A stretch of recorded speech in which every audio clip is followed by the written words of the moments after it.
If you're still awake, you're exactly on time to witness the making of a human weapon. Forget the fairy tales of chivalry, the shimmering tapestries of courtly love, and the sanitized myths of the Round Table. This is the 14th century, an era where the sun sets on a world governed by the cold, hard physics of power and the staggering price of iron. This is not a story of honor. It is a story of visceral, expensive, and often lethal social engineering. We are looking at the production of a knight, a process that begins not with a vow, but with a massive liquidation of assets. Dim the lights, settle into your chair, and tell us in the comments. If you lived in 1350, would you survive the first year of training? Observe the Destrier, the great horse. This is the primary engine of the medieval military-industrial complex. In 1350, a single war horse, bred for aggression, stamina, and the sheer skeletal density required to carry 250 pounds of man and metal, costs more than the annual output of an entire village. To raise such a beast, one must sacrifice the grain that would feed 100 peasants. The horse is a biological investment, a four-legged siege engine that consumes the wealth of the land before it ever sees a battlefield. If the animal colics, if it snaps a pastern in a rabbit hole, or if its lungs fail during a sprint, the noble family's financial standing doesn't just stumble, it craters. The threat of social disgrace is the primary motivator here. To be a knight is to be the physical manifestation of a family's desperate gamble against obscurity. If the son fails, the family's investment in the horse, the armor, and the training becomes a catastrophic sunk cost that leads directly to the loss of ancestral lands. At the age of 7, the boy is removed from the soft influence of the nursery. He is sent to the castle of a superior lord, not as a guest, but as a page. His hands, still small and unformed, are immediately subjected to the caustic reality of domestic labor. The smell of wet horsehair and the pungent, ammonia-rich stench of the stables become his permanent atmosphere. He is taught that his body is not his own. It is a tool for the maintenance of his lord's status. The physical risk begins with the simplest tasks. Carrying heavy silver platters of roasted meat for hours on end creates a permanent ache in the lumbar spine.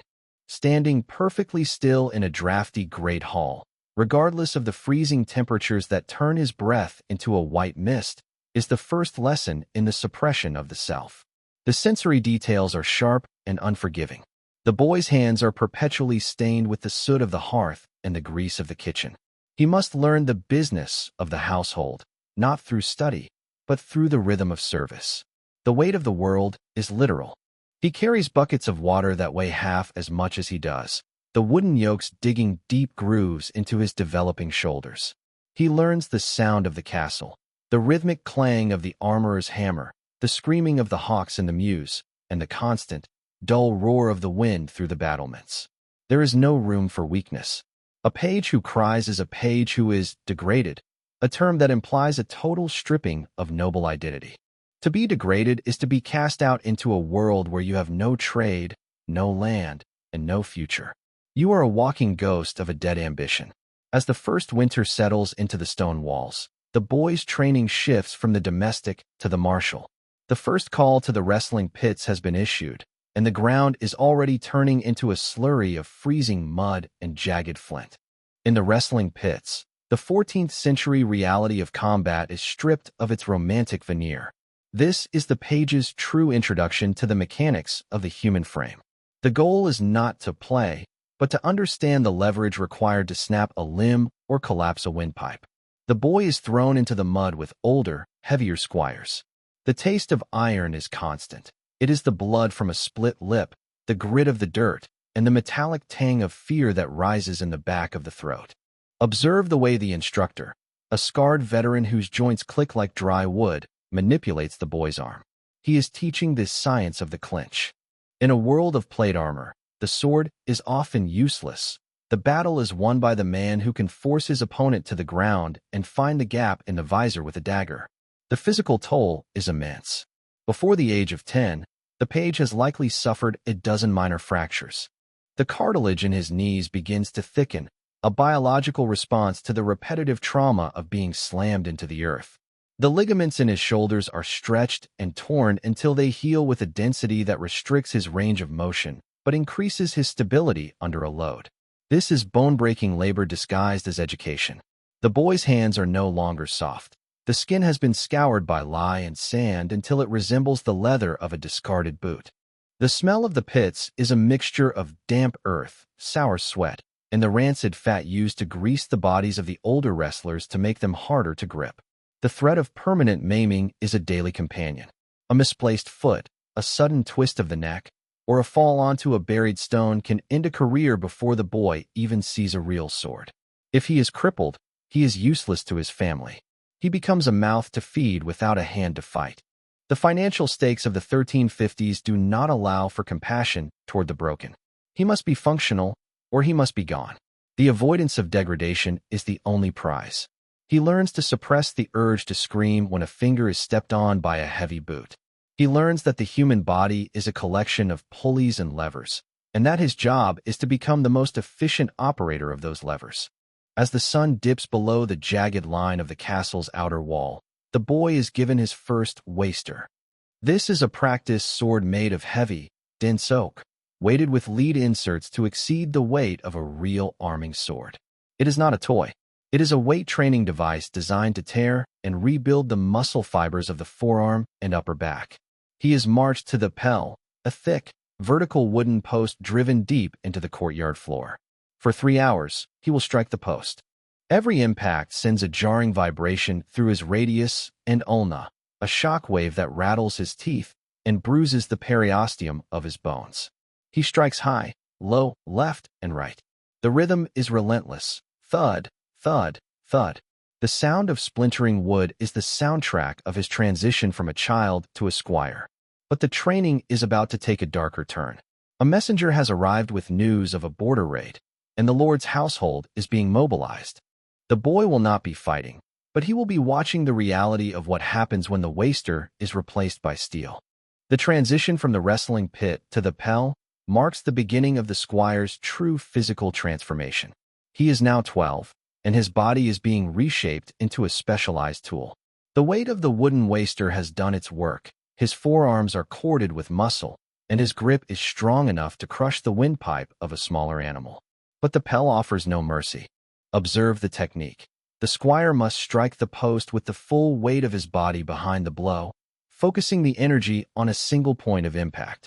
If his wrist is not perfectly aligned, the lead-weighted oak will snap the small bones of his hand.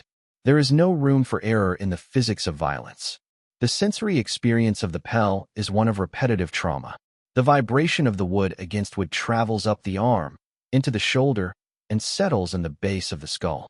The taste of salt from his own sweat is constant. The smell of the courtyard, a thick cocktail of wet ash, horse manure, and the metallic scent of the nearby forge, clings to his woolen tunic. Every strike is a calculation of force and recovery. He must learn to move his feet in synchronization with his hands, maintaining a low center of gravity. In 1350, a man who loses his balance is a man who loses his life. The mechanics of survival are taught through exhaustion. When his muscles fail, when his lungs burn with the cold, damp air of the morning, he is forced to continue. This is the engineering of grit, the psychological hardening that turns a boy into a creature capable of enduring the crushing weight of plate armor. The threat of debt looms over this training like a shroud. The squire's father has already begun the process of securing the knight's kit.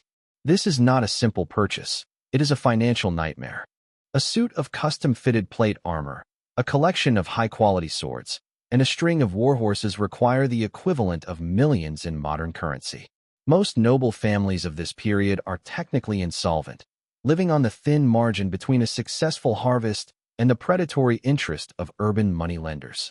If the squire fails to distinguish himself, if he proves too weak to handle the weight of the steel, the family will be forced to sell their rights to the local mill or the grazing lands. The loss of these rights is the first step toward the degraded status, a noble in name only, living in a crumbling manor with no way to defend his borders. Physical discipline is enforced through the science of the table. The squire must now serve his lord at dinner, a task that requires him to stand for 6 hours in a heavy, ceremonial tunic while holding a massive silver ewer.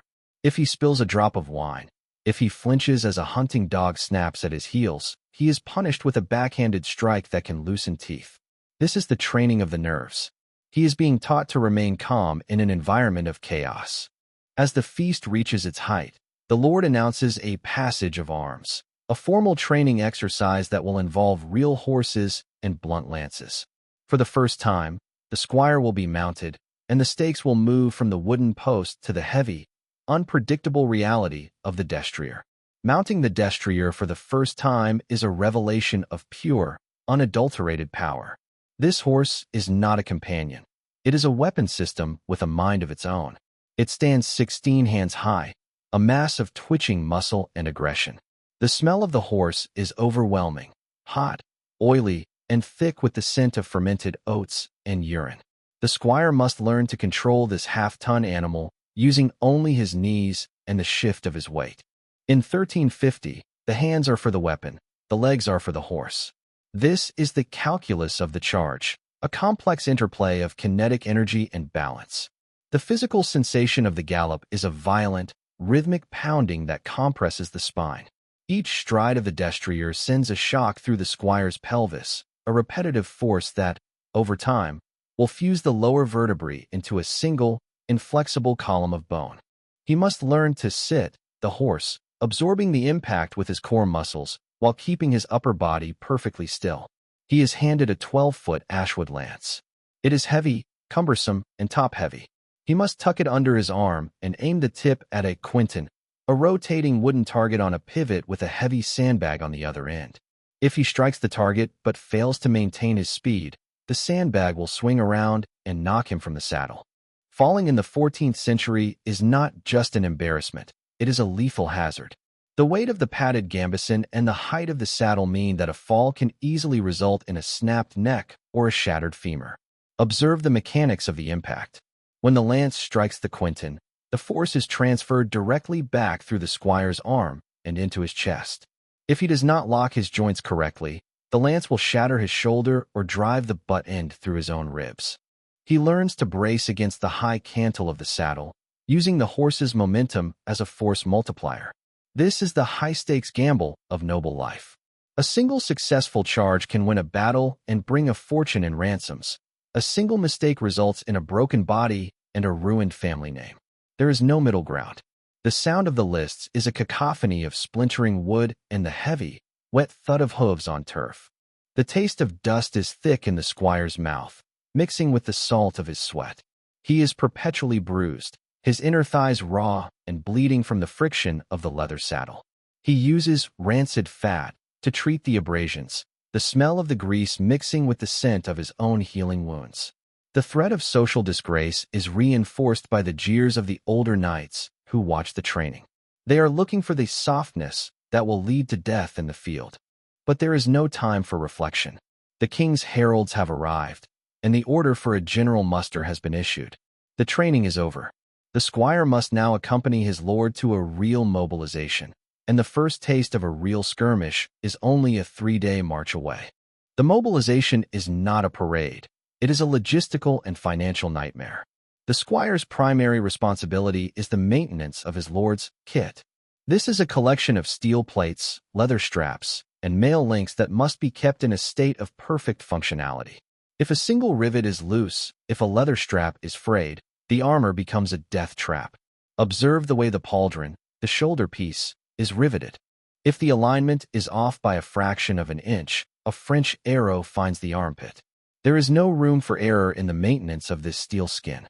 The sensory focus shifts to the smell of rust and the sound of the file. In the damp climate of Northern Europe, steel oxidizes in hours. The squire spends every waking moment scouring the armor with a mixture of sand and vinegar, his knuckles raw and bleeding from the abrasive work. He then applies a thick layer of rancid fat to seal the metal against the moisture.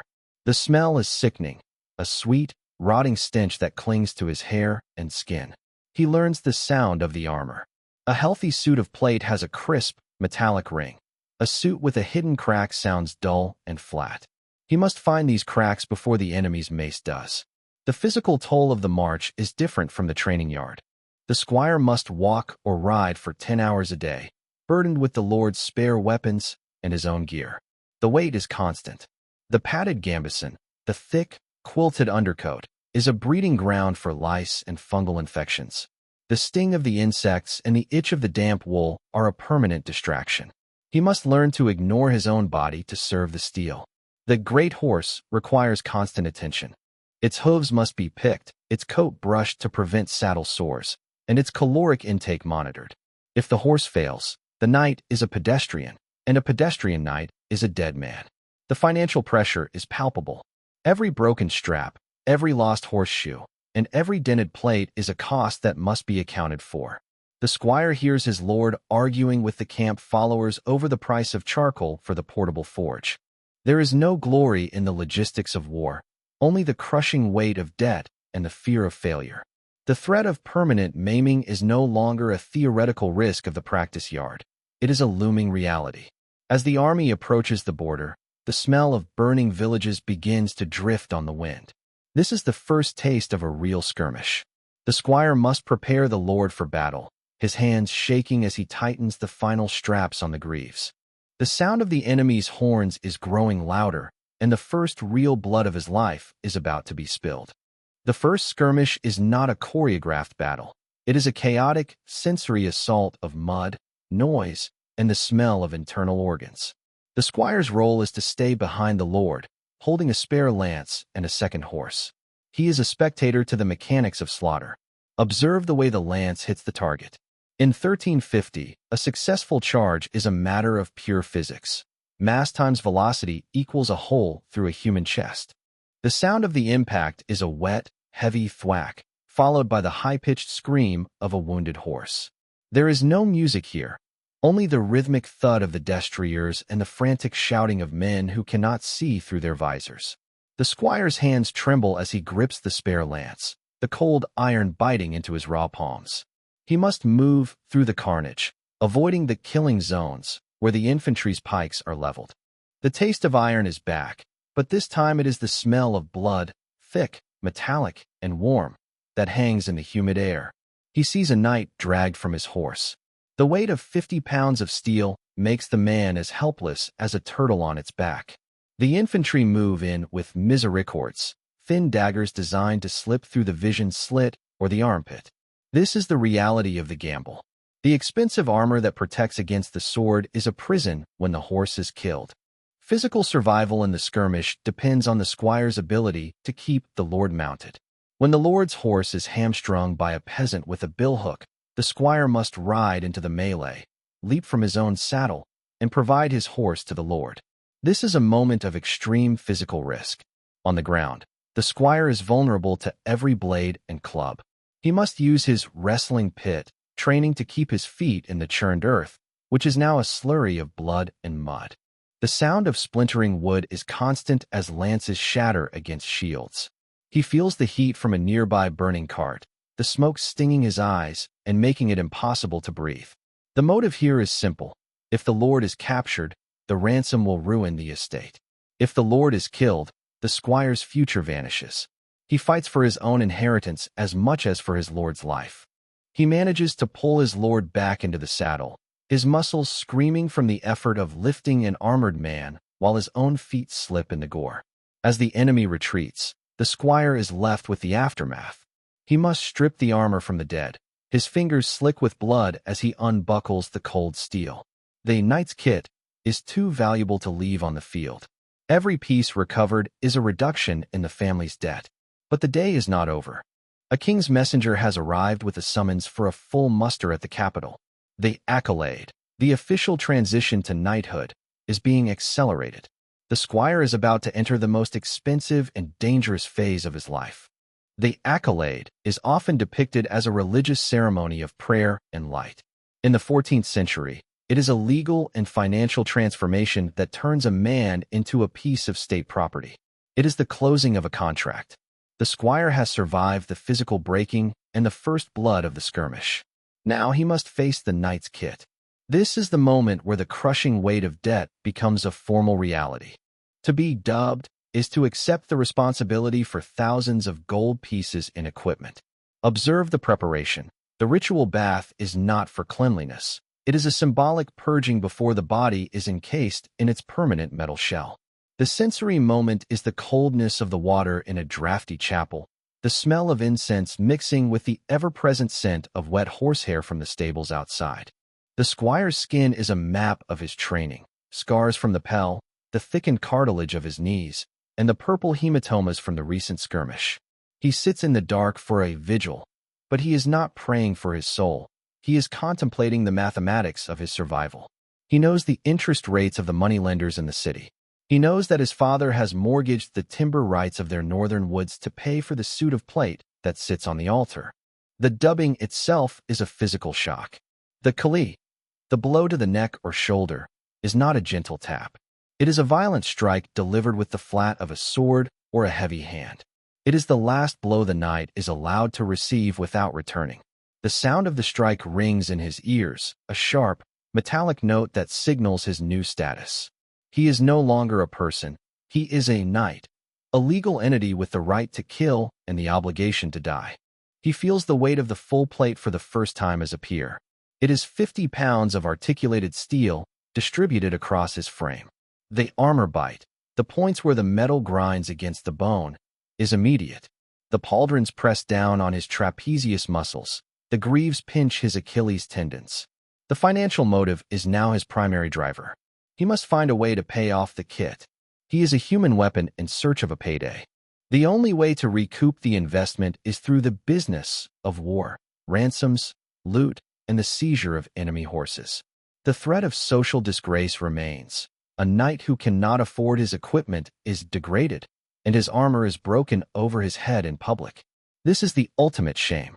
He must stay in the saddle, and he must stay in the money. The king's heralds announce a grand tournament, a melee, where the prizes are the horses and armor of the losers. It is a high-stakes gamble where a single fall can result in total financial ruin. The tournament melee of 1350 is not a sporting event. It is a simulated war with the safety off.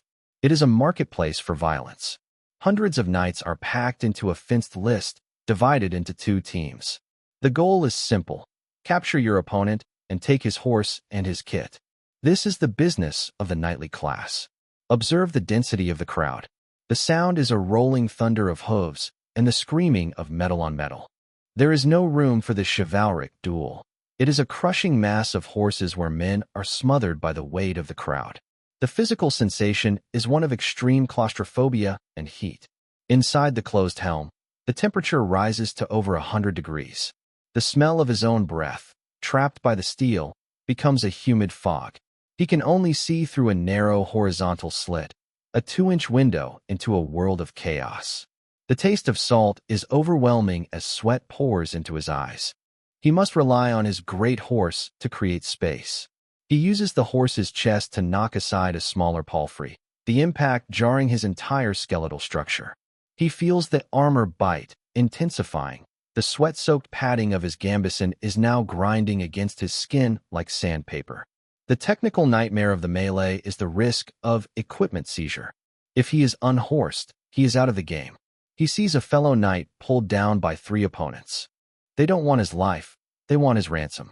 They strip his helmet to identify him, the sound of the metal hinges snapping audible even over the roar of the crowd. The loss of a single Destrier in the melee can set a family back 20 years. The squire-turned-knight grips his mace, the cold iron heavy in his hand. He finds a target, a knight from a rival house whose armor is decorated with expensive gold leaf. This is a payday. He strikes with the mace, the impact shattering the opponent's shoulder plate. He feels the vibration through his own arm, the bone density training of his youth allowing him to hold the grip. The opponent falls, and the knight's own squires rush in to secure the prize. This is the reality of noble survival. One man's financial ruin is another man's capital. The sense of relief is fleeting. As the melee ends, the knight is covered in the smell of victory, a mixture of horse sweat, blood, and the ozone-like scent of struck steel. But his leg is throbbing. A horse kicked his greave, and the metal has crumpled into his shin. He must have the armor cut off him. And in the distance, the bells are tolling. A real war has broken out in the south, and the business of the tournament is about to be replaced by the reality of the campaign. The campaign in the south is a slow, grinding descent into the reality of the aftermath. The glory of the tournament evaporates in the face of the great hunger and the dysentery of the camp. The knight's life is now a struggle against the elements. Observe the state of the kit. After 3 weeks in the rain, the steel is pockmarked with orange rust. The leather straps are rotting, smelling of sour vinegar and decay. The rancid fat used to grease the joints has turned into a sticky, black sludge that attracts flies and grit. The physical toll is a slow accumulation of broken bones and fading glory. His shins are permanently scarred from the armor bite of the crumpled greave. He walks with a limp, the cartilage in his hip worn thin by the constant weight of the plate. The sensory focus is the cold. The steel acts as a heat sink, drawing the warmth from his body until his joints ache with a dull, throbbing fire. He tastes the iron of the camp water, which is often contaminated by the horses. The sound of the camp is the coughing of sick men and the constant sharpening of blades. The financial motive is now desperate. The campaign is not producing the expected ransoms. The enemy is burning their own crops and retreating into fortified towns. The knight is burning through his capital. His horses are losing weight, their ribs visible through their dull coats. He cannot afford the high-quality oats they need. If his Destrier dies of exhaustion, he will be forced to serve in the infantry, a social death sentence. He spends his nights in his armor, too afraid of a midnight raid to strip the weight. The smell of his own unwashed body, trapped in the gambeson for weeks, is a thick, choking cloud. The threat of degradation is no longer about skill. It is about the crushing weight of debt. He owes the armorer for repairs. He owes the grain merchant, and he owes his own squires their wages. He is a human weapon that is starting to rust. He looks at his hands. The calluses are still there, but the fingers are stiff with arthritis. He is 25 years old, and he is a physical wreck. The only way out is a high-stakes gamble, a direct assault on the enemy's baggage train. It is a suicide mission, but the payday would clear his debts forever. The order for the charge is given at dawn. The fog is thick, smelling of salt and wet earth. The knight lowers his visor, the world narrowing once again to a 2-inch slit of gray light. The assault on the baggage train turns into a protracted siege of a fortified bridgehead. The 14th century knight, designed for the open field, is now forced into the technical nightmare of urban combat. Observe the change in the equipment. The long lance is useless here. The knight carries a poleaxe, a brutal combination of axe, hammer, and spike. The weight is concentrated at the head, designed to crush the skull through the helmet or hook a man's leg and drag him into the mud. The sensory experience is one of intense, localized violence. The sound of the siege is the rhythmic thump of the trebuchets and the shriek of the bolts from the giant crossbows. The knight must climb a scaling ladder while wearing 40 pounds of steel. This is the ultimate test of the wrestling pit mechanics. Every step is a struggle against gravity. The heat inside the armor is unbearable as the sun reflects off the stone walls. The smell of rancid fat from his armor mixes with the smell of boiling pitch being poured from the battlements. The physical risk is absolute. A single stone dropped from the wall can shatter the knight's kit and the man inside it. He feels a bolt strike his breastplate. The ping of the impact rings through his ribcage like a bell. The steel holds, but the force leaves him breathless, his lungs burning. He reaches the top of the wall and engages in the clinch. It is a struggle of leverage and weight. He uses the hammer end of his poleaxe to smash the visor of a defender, the sound of the bone snapping audible over the din of the battle. The taste of blood is back, thick and warm. The motive is survival and the hunt for a payday. He breaks into the bridge house, searching for the great ledger or the strongbox. There is no honor in the looting. It is a necessity to keep the armor from rusting and the horses from starving. He finds a chest of silver coins, the weight of the metal a sensory moment of pure relief. He has won his survival for another season. But as he descends the wall, he sees his own squire lying in the mud, a bolt through his neck. The human weapon has survived, but the engineering of the next generation has been cut short. The knight looks at the silver, then at the blood on his gauntlets. The bells of the cathedral are ringing a victory, but the knight can only feel the crushing weight of the steel. The capture of a high-ranking enemy during the siege transforms the business of war into a legal and financial negotiation. The knight has secured a count, a man whose life is worth more than the knight's entire ancestral estate. Observe the anatomy of the ransom. The count is not a prisoner in a dungeon. He is a guest who must be maintained in a style that reflects his status. The knight must pay for the count's wine, his silk robes, and his specialized diet. It is a high-stakes gamble. If the count dies of a fever before the ransom is paid, the knight loses everything. The sensory focus is on the contrast of the classes. The knight, with his armor-bite scars and his calloused hands, must sit across from the refined count. The smell of the room is a mix of expensive lavender oil and the rancid fat that still clings to the knight's skin. The sound of the negotiation is the quiet murmur of the debt holders who have arrived to claim their share of the potential windfall. The knight tastes the iron of his own anxiety. He is one signature away from clearing his debts, but the count's family is dragging their feet, hoping the knight's own financial pressure will force him to lower the price. The physical toll of waiting is a different kind of breaking. The knight cannot go back to the field. He must guard his investment. His muscles begin to atrophy without the daily Pell training. His joints, once lubricated by the adrenaline of the charge, become stiff and painful. He spends his days inspecting the knight's kit, which is now polished to a mirror finish. The business of war has become a business of diplomacy. He realizes that the great horse he captured from the count is already showing signs of the staggers. If the horse dies, the prize is diminished. The threat of social disgrace is replaced by the threat of the long-term debt. The moneylenders are charging interest on the maintenance of the count. The knight is effectively a jailer who is also a debtor. He looks at his reflection in his breastplate. His face is lined with the grit of the last 10 years. He is no longer the boy who struck the wooden post. He is a man who understands that chivalry is a ledger where the entries are written in blood and silver.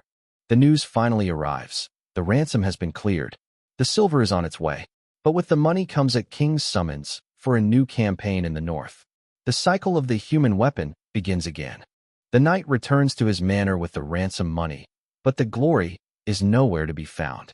The estate is in ruins. The crushing weight of debt has been replaced by the crushing weight of reality. The peasants have fled the border raids, and the fields are overgrown with thistles. Observe the state of the knight's kit.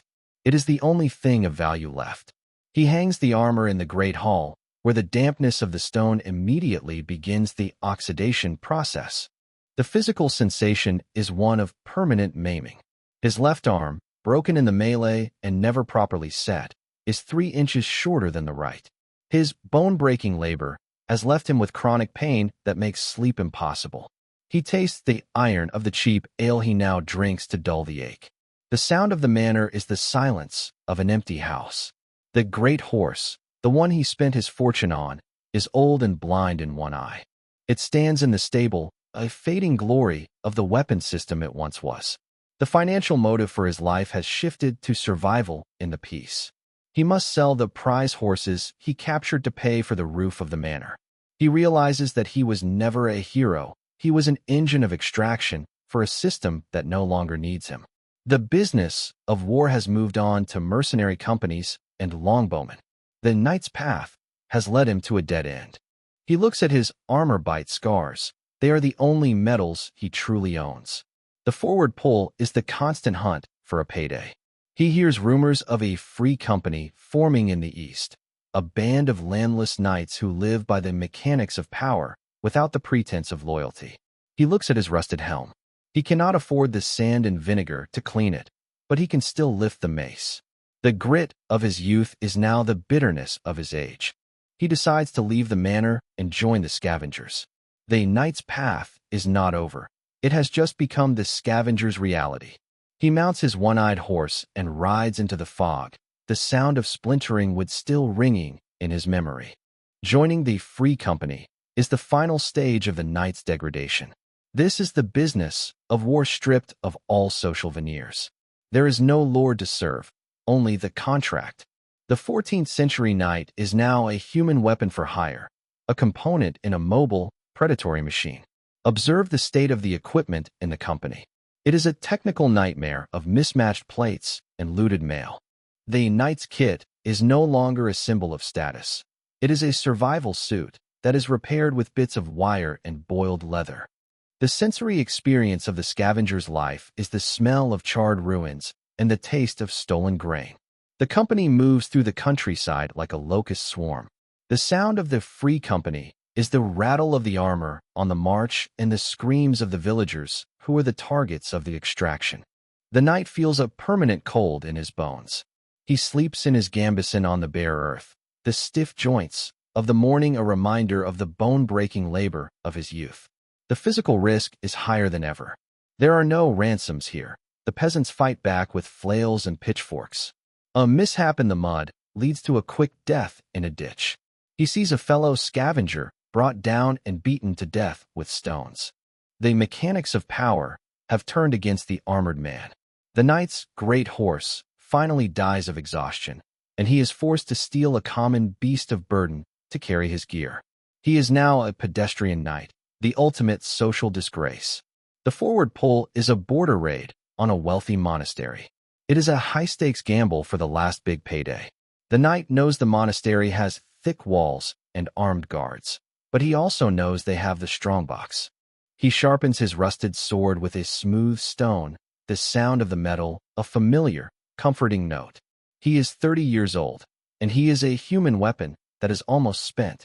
The assault is planned for midnight. The smell of wet wool and the taste of fear are his only companions as he waits in the dark. The assault on the monastery is a technical nightmare of close-quarters violence. The knight leads the scavengers through a breach in the wall. The sensory focus is the heat of the burning gate and the smell of melted wax from the chapel. The sound is the clash of the poleaxes against the iron-bound doors. He feels a blunt force trauma to his helmet. His vision narrows, and he tastes the iron of his own blood. He pushes through the pain, his wrestling pit, instincts taking over. He finds the strongbox, but it is guarded by a monastic knight, a younger man in polished plate. This is the climax of the engineering. The knight, with his rusted gear and broken frame, must face the perfectly maintained version of himself. The duel is a struggle of lever and weight. The younger man is faster, but the knight is heavier. He uses the weight of his experience to bridge the gap. He hooks the younger man's pauldron with his poleaxe and drags him to the floor. The mechanics of the kill are cold and efficient. He uses his misericord to find the gap in the visor. He feels the resistance of the flesh as the blade enters. The high-stakes gamble has paid off. He has the silver, but as he grabs the coins, he feels a sharp pain in his side. A guard has driven a pike through the weak point of his rusted breastplate. The knight's kit has finally failed. The physical sensation is a drifting cold. He falls onto the monastery floor, the sound of the bells ringing in his ears. He looks at the silver coins scattered in the blood. The business of war is over. He is a human weapon that has been decommissioned. The social engineering of his life has led him to this sensory moment of pure, unadorned death. He is a broken bone in the frame of history. Observe the way the rusted helm lies in the mud. This is the reality of the aftermath. The 14th century knight, the biological investment, has been liquidated. The silver he died for is now in the hands of the scavengers who survived him. The great horse is a carcass, and the knight's kit is a collection of scrap metal. The fairy tales of chivalry will be written a century later by men who never tasted the iron or smelled the rancid fat. The grit and bone-breaking labor of becoming a knight have left no monument other than a few scars in the earth. The high-stakes gamble of noble survival was a game that no one truly won. The crushing weight of debt and the threat of permanent maiming were the only constants. The knight's life was a technical nightmare of maintenance and violence. He was a tool of the state that was broken and discarded. The sensory focus of the final scene is the silence of the ruins and the cold wind through the broken walls. The taste of iron is gone, replaced by the taste of dust. The sound of splintering wood is a distant memory. The human weapon is at rest. The social disgrace of his death is irrelevant now. He is just another component in the vanished world of the 1350s. Dim the lights, settle into your chair, and tell us in the comments. If you lived in 1350, would you survive the first year of training? Or would you be the rusted helm in the mud, a fading glory of a violent era? The knight's path is closed, but the business of power remains. The making of a human weapon is a process that never truly ends. Only the materials change. Good night.